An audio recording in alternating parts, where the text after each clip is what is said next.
Hi, I'm Ms. Sloan. Sorry we're not doing a Pear Deck, and I'm going to do a real quick introduction because we had some trouble with the Pear Deck.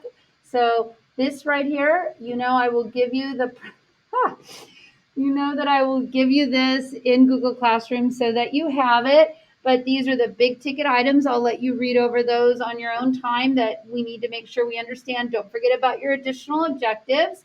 The first one has to do with recombinant DNA. What do restriction enzymes do? Cut DNA at a specific series of bases called a recognition sequence. And when they cut the DNA, we want to make these staggered ends because if they're staggered, then we can have exposed bases. And when you have those exposed bases, they want to make hydrogen bonds, and that allows us to mix and match. Now, when you combine DNA from two different sources, the hydrogen bonds between the nucleotides, those will form, but you got to seal the phosphate sugar backbone. So in order to do that, you have to use what? What's the other enzyme? Ligase. Good. And so, great. So ligase you can combine DNA from two different sources, and that's what we call recombinant DNA, right? Okay, good.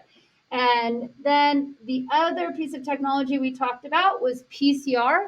That stands for polymerase chain reaction. And basically, you're forcing DNA replication, which would normally occur during the S stage of interphase, but we're creating an environment in a thermocycler by heating the DNA up. And the purpose of heating the DNA up is to separate the two strands from each other. Remember that? And then we put some primers on there of the areas that we want to replicate. And I have a picture for that. Let me show you in just 1 second. And then we use an enzyme called Tac Polymerase. And Tac Polymerase is a form of archaea. And the reason why we want to use that is we keep heating it up in these cycles. And if we use regular DNA polymerase 3, what would happen to that enzyme when we heat it up? It would what? Denature. Good. So you heat the DNA up to separate the strands here in step 1. Primers anneal. Then you use Tac to add on to the end of the primers, and you have to have the nucleotides in there that are complementary. So now you have 2 strands instead of 1. And then in the course of, several hours, you can get millions of copies of DNA. And where this might be valuable is where you take a small sample, like a lot of you have done COVID testing and you did that Google form on it. Small sample from your nose, and you can amplify. If the COVID is there, then when you separate the DNA, the primers will be able to anneal to it because it is what you would find only in COVID and not in your tissues, right? Not your tissues normally. And then it will amplify that, and you can test for that. Okay. Next, we talked about gel electrophoresis. And in that skill set, that technology, you load the DNA into wells. DNA has what charge naturally, and especially when you cut it? Bless you, negative charge. And so you put a charge across the gel, and you put a positive on one and a negative on the other, and the DNA will migrate to the positive end of the gel. Now, we say gel electrophoresis sorts DNA according to its size, and that's because the smallest pieces of DNA will move the fastest. And if you're the same size of smallness, you will move the same distance in tandem. So you could have a whole bunch of DNA that you made through PCR, but all the same size segments will travel the same distance. And as long as you have a way to visualize that DNA with some sort of dye, then you can see where that DNA is. Now, my DNA would be unique to me, and your DNA would be unique to you, right? Okay, and so we talked about that if you were trying to look at who's related to who's your daddy, or what species is related to another species. If there is blood left at a crime scene, then that's going to be significant because it's going to be only possible for one species, or in this case, when the FBI does it, they look at certain regions, those stirs that are unique to each of us. And so that banding pattern is like a fingerprint, right, using our DNA. Okay, questions or concerns about that? All right, okay. And then we said, okay, what are all the different ways we can use it? And that is biotechnology. And in biotechnology, sorry, I've got that Pear Deck still running. I want to close it. I think it's taking up some bandwidth here. Leave.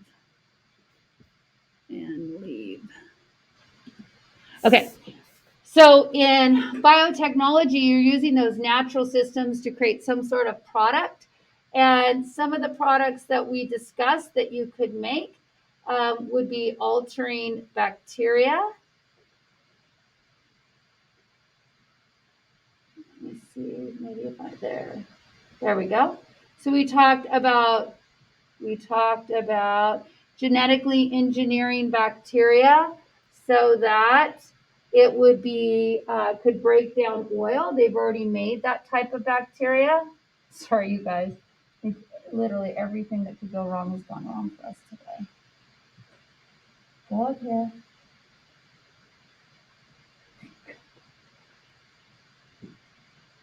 Okay. Now, let me go back to where we were. Okay, so you could get genetically engineered bacteria to break down an oil spill. You could mine certain minerals. You could maybe protect plants by coating them with genetically altered bacteria that makes them resistant to frost. You could get bacteria to make insulin if we needed insulin or clotting factors. They become little factories for us. You could also form transgenic plants. So you could get a plant to produce its own insecticide, or maybe some clotting factors or antibodies for us. We could just grow up plants to generate those. And then we said you could form transgenic animals. Is that a little more difficult? Yeah, because you have to genetically engineer the zygote, the egg, because if you don't do that, you've got to get it in every single cell. So once the sperm has fertilized the egg, that egg you need to genetically engineer. You'll have lots of fails at that, but hopefully you get one that's successful. You have to implant that into a host uterus for that organism. When it then is born, that is your transgenic goat. But to get more of those, what we would have to do is take its cells and implant those into eggs, remove an egg nucleus and implant it with cells from this transgenic goat, put it in more goat uteruses so that you could grow up. You have to keep making that organism again and again. All right, some other skills we could do is we could do in vivo and ex vivo gene therapy. In ex vivo, like it sounds, you're removing your cells and either like maybe using a virus to infect those cells, fix the DNA, whatever's broken, and then return it to yourself. And in vivo, maybe you're inhaling something through your nose and trying to fix those tissues that way. 2 forms of gene therapy. Okay, we talked about genomics. Okay, and genomics is that branch of biology where you're looking at the structure, function, and evolution. You're mapping out the genomes. And you can see a list of the different species where they were able to find out their complete DNA. There's more to it, right? Because remember how we talked about with the DNA, when you do transcription, what are you doing when you do transcription? You're making what? mRNA from the DNA, right? And then once we make that mRNA, what do we put on it? A what? Cap and a tail, and you cut out the introns. So then that can go to a ribosome and be translated for eukaryotes. So you could have a genome that is this, right? But your proteome, or all the proteins you make from, can be very great. So just because we know the genome does not mean that we've unlocked the keys to the kingdom, because there's so many different proteins that come, from a singular gene. Studying differences among us, especially for medicine, that was the HapMap project. And then, Okay, here we go. And then some functional genomics here. We're so close to being done. You guys are awesome. So then we could use that to compare totally different species. We could look at closely related species, or we could look at differences amongst ourselves. We could get a genetic profile where on a computer chip, you have every potential disease you could have, the bad DNA, and you could flood your DNA across it, single-stranded DNA, and if it binds, if it's complementary, then you know you have the bad DNA because your DNA matches up with it and it's complementary. Now, what could that tell you? That could tell you who to date and who not to date, but it could also warn you of diseases that could develop so that you could make other choices, right? And then the last big ticket item we talked about was CRISPR.